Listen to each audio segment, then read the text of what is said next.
এদিকে ঢাকার মানিক মিয়া অ্যাভিনিউ চলছে জুলাই গণ অভ্যুত্থান দিবস উদযাপন। অনুষ্ঠান ঘিরে বিরাজ করেছে উৎসব মুখর পরিবেশ। মঙ্গলবার সারা দেশ থেকে জনতা এই উৎসবে যোগ দেন। তাদের প্রত্যাশা, নতুন বাংলাদেশে থাকবে না কোনো বৈষম্য, দেশ হবে দুর্নীতিমুক্ত। সবুজ মাহমুদের প্রতিবেদন।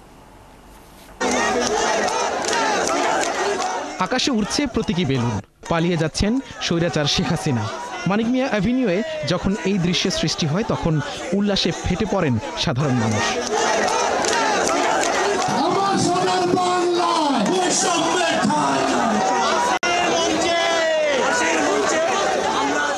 আজ শিক্ষার্থী জনতার দেয়া তারিখ ৩৬ জুলাই, ঐতিহাসিক গণ অভ্যুত্থান, যা উদযাপনে রাজধানীর মানিক মিয়া অ্যাভিনিউয়ে উৎসবের আয়োজন করেছে অন্তর্বর্তী সরকার।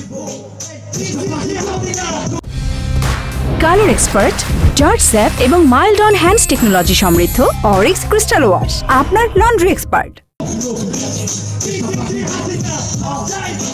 একটা নতুন বাংলাদেশ সৃষ্টির জন্য আজকে আমরা এখানে উৎসব এসেছি। তাদের যারা রক্ত দিয়েছেন তাদের শ্রদ্ধার প্রতি সম্মান করে আজকে আমরা এখানে উৎসব করছি। আমরা এক বাংলাদেশ গড়ে তুলতে চাই, যেখানে বাংলাদেশ হিসাবে এবং বাঙালি হিসাবে আমরা বিশ্বের সবার কাছে মাথা উঁচু করে বাঁচতে পারি। যাদের ফ্যামিলি সন্তান হারাইছে, আসলে ওদেরকে সনদ দিবে আজকে শুনছি। এজন্য সকাল থেকে আমরা দুইজন মোটামুটি আজকে এদিকেই আসি।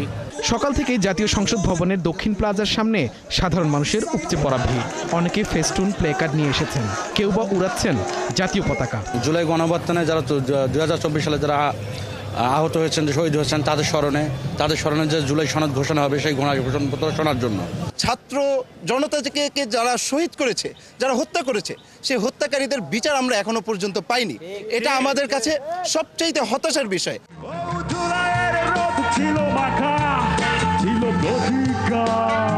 বেলা 11টার কিছু পর শুরু হয় বর্ণিল সাংস্কৃতিক অনুষ্ঠান। সাইমন শিল্পী গোষ্ঠীর পরিবেশনায় সূচনা হয় আয়োজনের।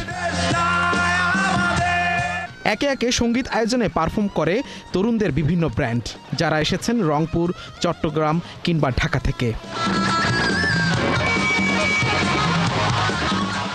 এদিকে দুপুর 2:30টার দিকে অনুষ্ঠানস্থলে গ্যাস বেলুন বিস্ফোরণের ঘটনায় গণমাধ্যম কর্মী সহ অন্তত 10 জন আহত হয়েছেন।